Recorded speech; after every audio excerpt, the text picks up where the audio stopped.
EMS TV आपका भरोसेमंद news network. यहाँ आपको मिलेगी हर बड़ी खबर हिंदी के साथ साथ अब इंग्लिश में भी।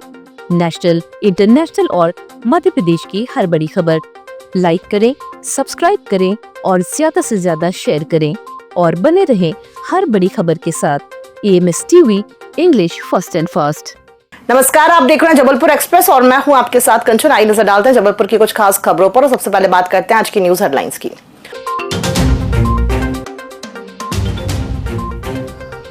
फर्जी पत्रकार बनकर डॉक्टर से 37 लाख की वसूली की कोशिश।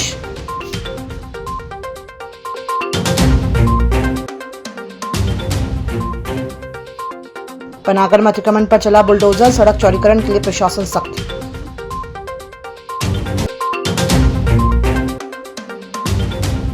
ईरान इजरायल युद्ध का असर, वाणिज्यिक गैस आपूर्ति पर संकट।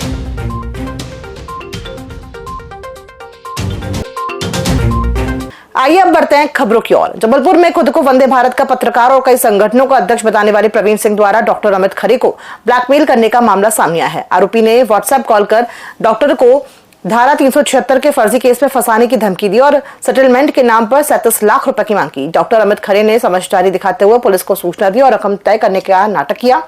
संजीवनी नगर थाना में शिकायत के बाद पुलिस ने FIR दर्ज कर आरोपी को गिरफ्तार किया है। जो अनुसूचित जाति का अध्यक्ष भी बताता था और कभी कभी बोलता था कि मैं इसका इंजीनियरिंग छात्र का अध्यक्ष हूँ।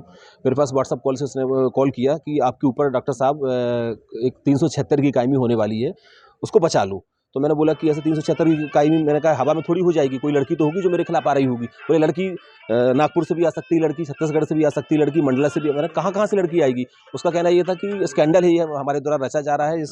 जो हम लोग, एक हमारी टीम है जबलपुर में सक्रिय, हम लोग काम करते हैं। तो मैंने कहा ऐसे मुझे बस बोले सब सारे व्यापारियों को फंसाने की तरीके। डॉक्टर अमित खरे हैं, सिटी हॉस्पिटल चलाते हैं। इनके द्वारा शिकायत दी जा रही थी कि लगभग एक हफ्ते से एक व्यक्ति इनको फ़ोन करके व्हाट्सएप कॉल पे परेशान कर रहा है कि तुमको किसी लड़की वाले केस में फंसा दूंगा, पास्को एक्ट की धारा लग जाएगी, आप व्यवस्था कुछ कर लो अन्यथा आपके खिलाफ FIR निश्चित है।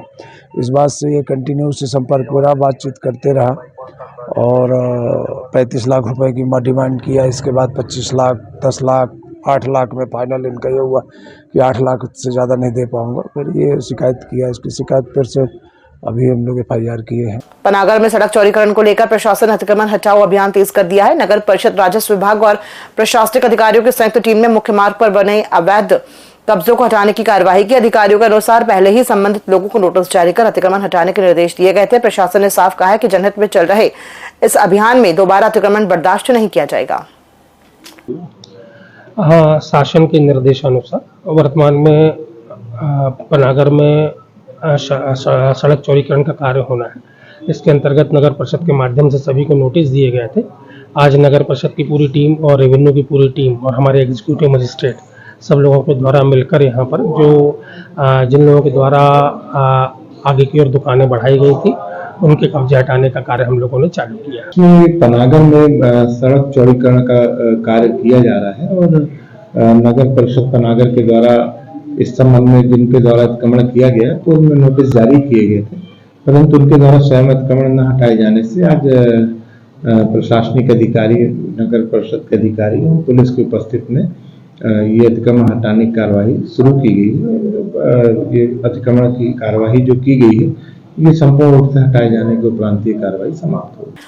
मध्य पूर्व में चल रहे ईरान इजरायल युद्ध का असर अब गैस आपूर्ति पर भी दिखाई देने लगा है। खाड़ी क्षेत्र में बढ़ते तनाव के कारण LPG की सप्लाई प्रभावित हो रही है।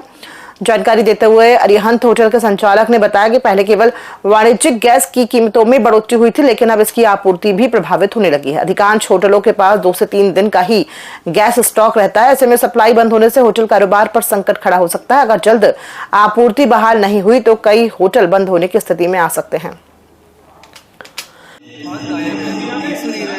प्रारंभ की थी, इसके नायक राजा है और उनकी जो पत्नी है रजब, या जो हम लोगों को बोलते हैं कि जो उनकी प्रेरणा स्रोत है, उनको लेके स्थानीयता और जो संवाद शैली है उसके द्वारा जो लोक परंपरा और लोक गायन, लोक वाद्य यंत्र जैसे मृदंग है, गिनती है जिसको नागड़ा कहते हैं, इस प्रकार मृदंग वर्तमान में ढोलक के साथ साथ उन्होंने बहुत अच्छे तरीके से जो लगभग लुप्त हो रही है उसको संरक्षित करने के लिए और युवा पीढ़ी को उसको परिचित कराने के लिए, उस लोक संस्कृति को बढ़ावा देने के लिए भारतीय ज्ञान परंपरा के विशेष संदर्भ में क्या है। देखिए, खाड़ी युद्ध को देखते हुए एलपीजी की सप्लाई तो बाधित हुई है और हमको तो अभी 2-3 दिन पहले ही ऐसी खबर आई। पहले ये था कि सिर्फ रेट बढ़े थे कि कमर्शियल के रेट बढ़ेंगे, फिर ये आया कि नहीं, अब कमर्शियल सप्लाई और इंडस्ट्रियल सप्लाई ही बंद कर रही है सरकार, नहीं दे रही है।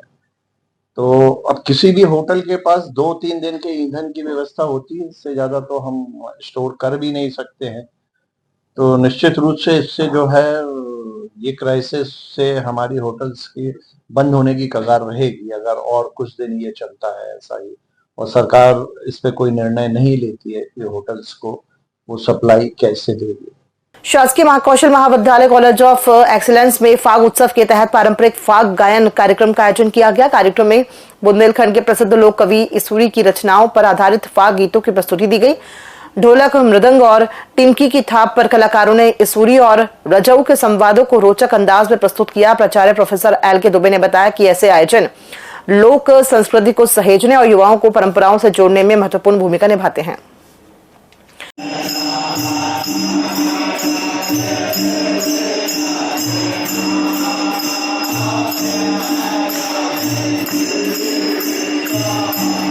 अखिल भारतीय कायस्थ महासभा द्वारा 22 मार्च को शहर में विराट कायस्थ युवक युवती परिचय सम्मेलन का आयोजन किया जाएगा। ये सम्मेलन सुबह 11 बजे से शारदा भवन विनायक नगर में आयोजित होगा। आयोजन का उद्देश्य समाज के युवक युवतियों को एक मंच प्रदान कर पारिवारिक परिचय के माध्यम से वैवाहिक संबंध को प्रोत्साहित करना है।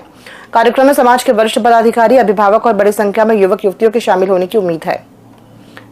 हमारा 22 मार्च का कार्यक्रम ऐतिहासिक होगा और ये कई वर्षों से अनवरत चल रहा है। हमारा एक ही उद्देश्य रहता है कि कायस्थ बच्चे और बच्चियां एक दूसरे से को जाने पहचाने और शादियां विवाह करने का उनको मौका मिले। तो सबसे बड़ा काम रहता है जीवन में अपने बच्चों को सेटल करना। तो एक बच्चों को सेटल करने का प्लेटफॉर्म है और बहुत समय से चल रहा है। ये हमारा बहुत पुराना कार्यक्रम है जिसमें देश से प्रदेश से सभी जगह से बच्चे आते हैं, बेटियां आती हैं और पूरे परिवार इकट्ठे होते हैं। ये परिचय सम्मेलन एक ऐतिहासिक परंपरा है। अभी हमारे लगभग 500 लोगों के कंफर्मेशन आ चुके हैं कि वो यहाँ आने वाले हैं। अब रजिस्ट्रेशन तो हमारा सिस्टम ये है कि जब वहाँ बैठते हैं तो रजिस्टर में लिखते हैं कितने लोग आए हैं और फिर कंफर्म होता है कि एक्चुअल कितने लोग आए। कहाँ पे आए? ये हमारे पूरा प्रांत जो है मध्य प्रदेश, उससे तो आएंगे ही और पूरे भारत देश से भी हमारे लोग आ रहे हैं। दिल्ली, बेंगलोर, बॉम्बे, कलकत्ता और ये तुम्हारे हैदराबाद, यहाँ से कंफर्मेशन आ गए हमारे बहुत से। खबरों में फिलहाल इतना ही। दीजिए इजाजत। नमस्कार।